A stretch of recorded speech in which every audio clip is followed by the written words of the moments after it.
жырдың дәміне енді кіріп келе жатырмыз.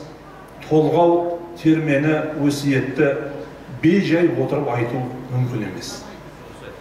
Қазақтың қағидалы сөзі бар: ақылың болса жыртыңда деген. Сондықтан бүгін жырдың кеші және өзі сахнада қазақтың барлық ақыл-нақыл өсиеті бүгін көктен нұр болып жауып төгіліп отырған күн деп есептеңіздер.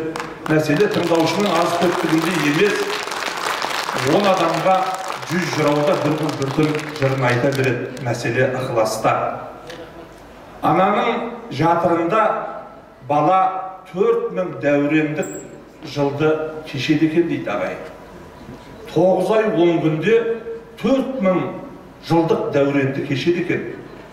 Сол 4000 жылдық кешкен дәурің сыртқа шыққан уақытта бір сәтте ұмыт болады. Есін жинау үшін ғана 15-16 жыл, қалғанына адамның өз міндеті, өмірдің белестері. Сөйтіп жүрген ата мен ананың қадіріне жеттік деген пенде болатын болса, мен айтарым бекер.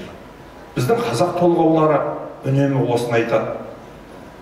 Сахнада ол шығып қара гармонын қаңқылдатқан уақытында осы уазипаға құлағын түрмеген қазақ жоқ. Менің әзірге көзім көріп келатқаны сол.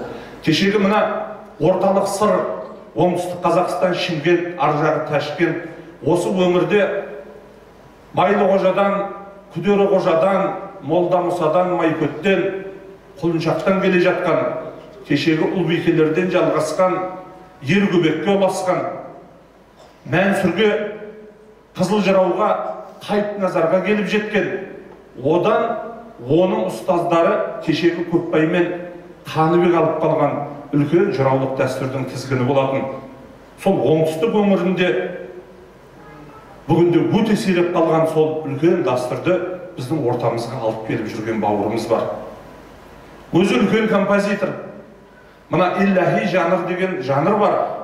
Аллаға сәна айту, Алланы ұлықтау. Осы жанрда да сол азаматтан артық қазаққа дүние беріп жүрген адамдар аз. Әрбір жыраудың артына тастаған дүниесі фәлсафа болатын болса, Майлы қожаның философиясынан кандидаттық диссертация қорғаған, сол оңтүстік өңірді қотара зерттеп жүрген бауырымыз Жәкен Омаров.